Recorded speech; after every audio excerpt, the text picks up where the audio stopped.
The sensory environment is kept gentle, not because Japanese people are delicate, but because they understand that the nervous system transitions from sleep to wakefulness on a curve, not a cliff. You work with that curve, not against it. Tea as punctuation.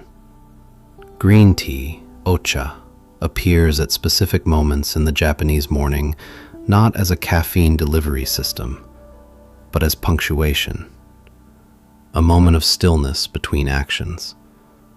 The brief pause while the tea steeps is not wasted time.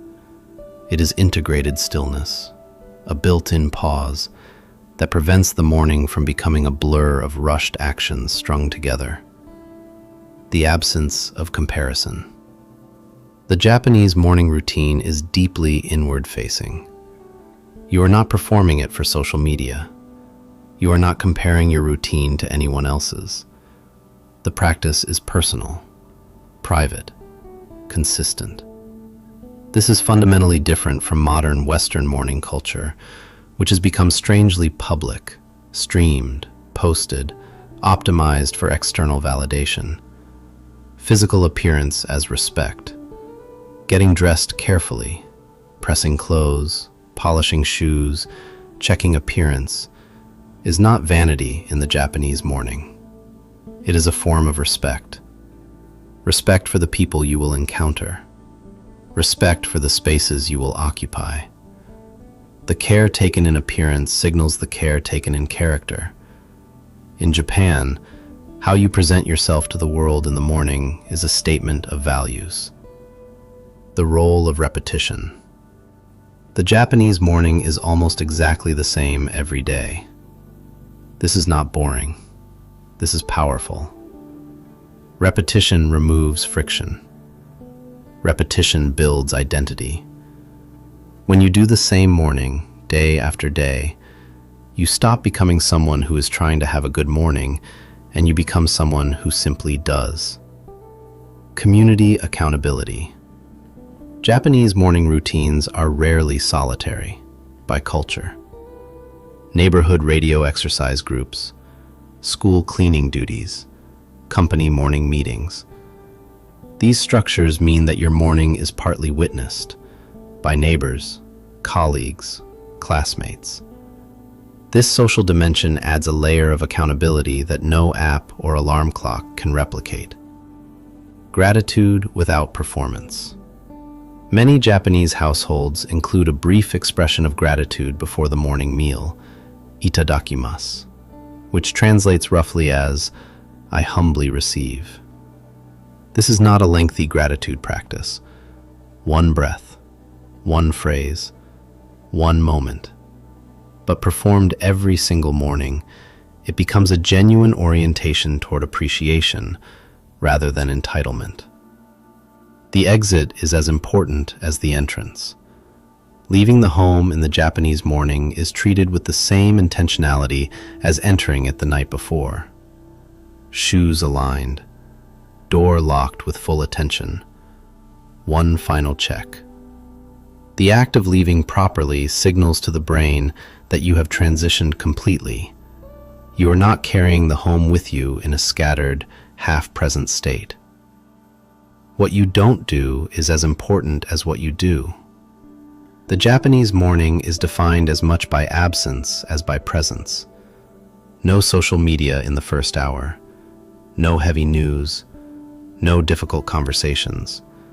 No major decisions before the routine is complete. These are not rules written down anywhere. They are understood, because Japanese culture protects the morning's mental environment as carefully as the physical one. The compound effect of a structured morning. Here is the final truth. No single element of the Japanese morning routine is revolutionary. Drink water, exercise, eat simply, clean your space, leave on time. These are not secrets, but done together, done daily, done without dependence on motivation or mood, they compound into something extraordinary. Over weeks, over months, over a lifetime. This is not an aesthetic morning. This is a built life. And it starts every single day, at the same time, in the same order, with the same quiet, unshakable discipline. If you want to start building this, begin with just 3 of these points tomorrow morning. Open your window. Drink your water. Don't touch your phone. That's it. The rest will follow. Subscribe if this gave you something real, and I'll see you in the next one. It acts on you whether you want it to or not. This is why Japanese homes, even small ones, are kept remarkably clear of visual clutter. Waking into a clean, ordered, quiet space produces a different neurological state than waking into chaos. The room is part of the routine. Silence is productive. The Japanese morning is quiet, not silent in an anxious way, but calm in a deliberate way. There is no blasting music to get hyped, no podcast running in the background. Many Japanese people, particularly older generations, spend the first 30 minutes of their morning in near complete silence. Neurologically, this protects the prefrontal cortex from early morning overstimulation, preserving decision-making capacity for when it actually matters. The uniform principle. Decision fatigue is real, and Japan found a cultural solution long before behavioral economists named it. School uniforms, company dress codes, the salaryman's navy suit. These are not fashion constraints. They are cognitive protection. Every morning decision you eliminate before 9 a.m. is mental energy preserved for the rest of the day. The Japanese morning routine is full of these invisible eliminations. Preparing the night before is part of the morning routine. The Japanese morning actually begins the night before. Clothes are laid out, bags are packed, lunch may be partially prepared. The bento box does not get made in a panic at 7 a.m. It was assembled at 9 p.m. with intention. The morning routine is the harvest of the previous evening's preparation. Punctuality is a moral value.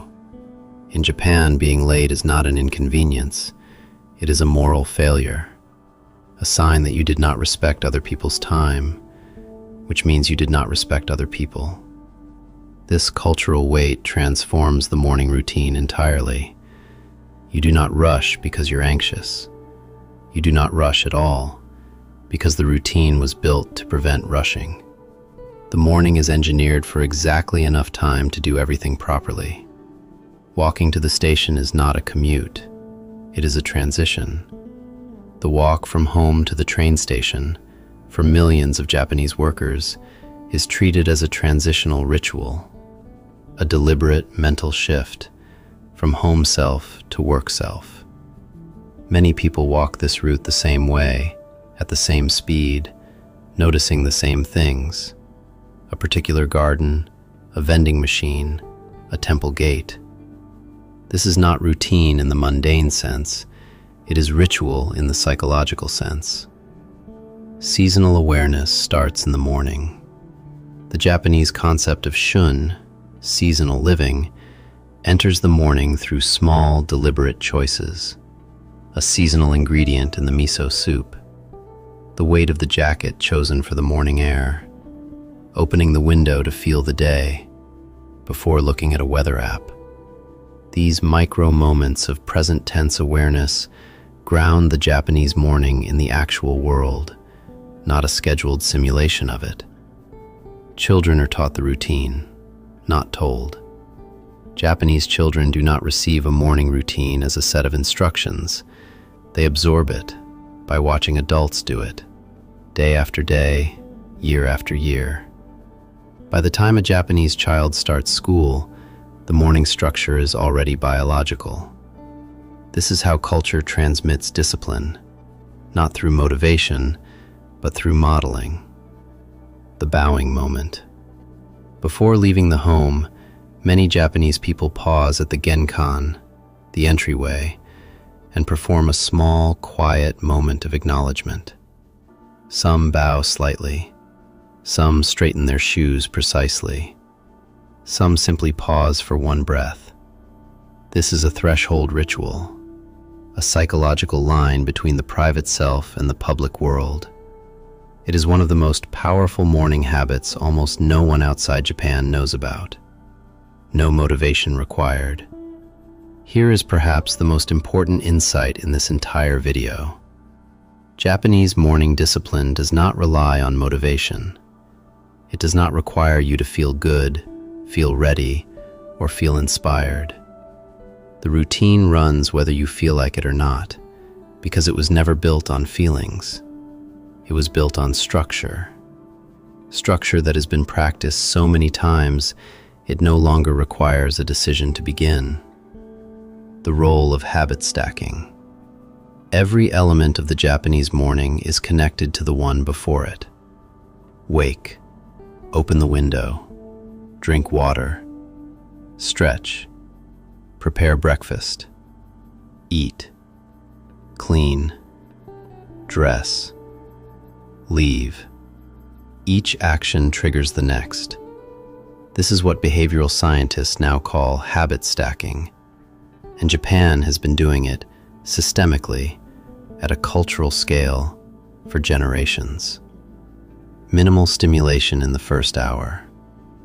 The first hour of the Japanese morning is deliberately low stimulation, soft, natural light rather than overhead fluorescence. No screens during meals, no loud conversations. You've seen the videos.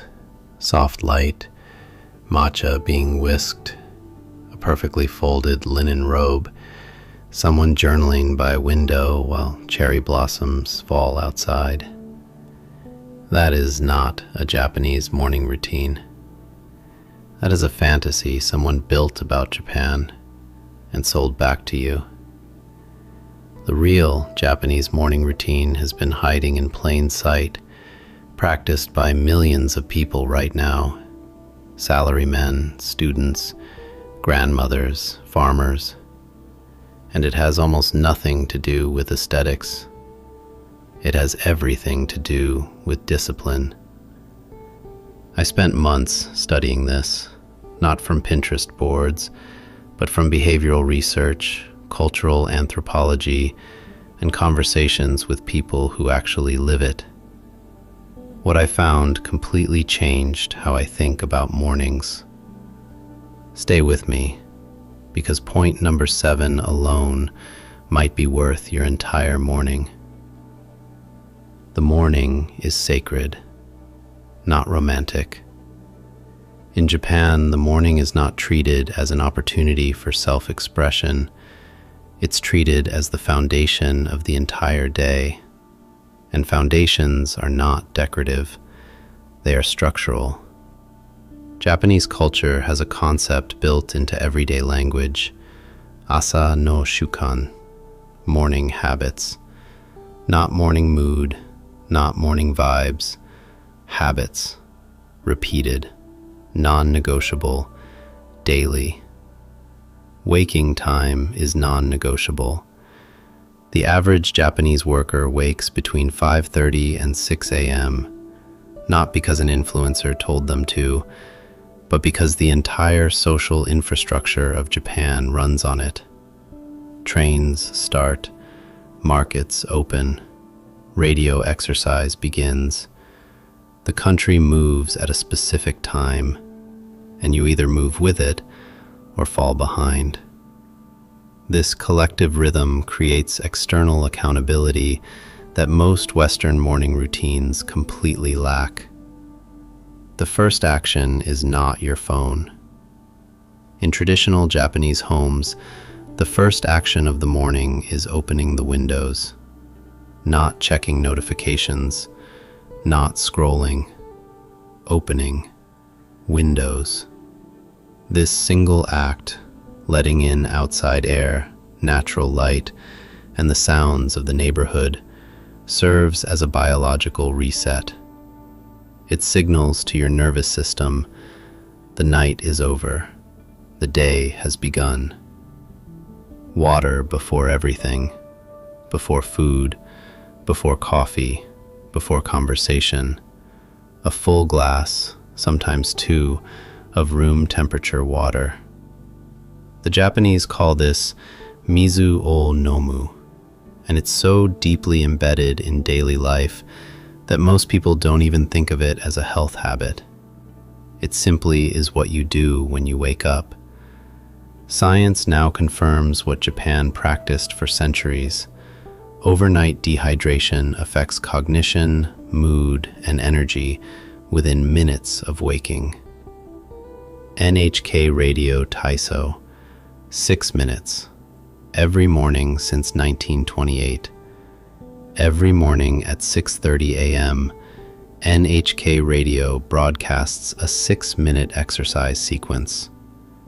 Millions of Japanese people, from 7-year-olds to 70-year-olds, do these movements simultaneously, in parks, in offices, in living rooms. The routine is gentle but precise, designed to activate every major muscle group and joint. It is not a workout. It is a wake-up signal sent to every cell in your body at the same time every single day. The body must move before the mind works. You do not sit at a desk with a foggy mind and hope focus arrives. You move first. The physical activates the mental. Taiso, stretching, even a short walk. These are not optional additions to the morning. They are the on switch. Breakfast is functional, not pleasurable. Here is where Western morning culture and Japanese morning culture diverge most sharply. The traditional Japanese breakfast, ichiju sansai, is built around one soup, one main, and two sides. Nutritionally complete, prepared quickly, eaten mindfully, finished within 15 minutes. There is no decision fatigue, no scrolling through recipe apps. The meal is the same basic structure every morning. Consistency is the point, not novelty. Miso soup is not a side dish. It is a system. Miso soup in the morning is not about taste. Fermented miso contains probiotics that prime the gut microbiome for the day ahead. The warmth triggers a parasympathetic response, calming the nervous system even as the body prepares for action. Japanese nutritional researchers have studied morning miso consumption for decades. The results keep pointing to the same conclusion. A warm, fermented, salt-balanced breakfast base changes how your body performs all day. Cleaning is part of the routine, not a chore. In Japan, morning cleaning, soji, is not something you do when the apartment gets dirty. It is something you do every single morning, regardless of how clean the space already looks. A quick wipe of surfaces, straightening, sweeping. This is not about hygiene. It is about intentionality. You are ordering your external environment so your internal environment can follow. The space you wake into shapes your mind. Japanese interior philosophy, rooted in Zen aesthetics, holds that your environment is not passive.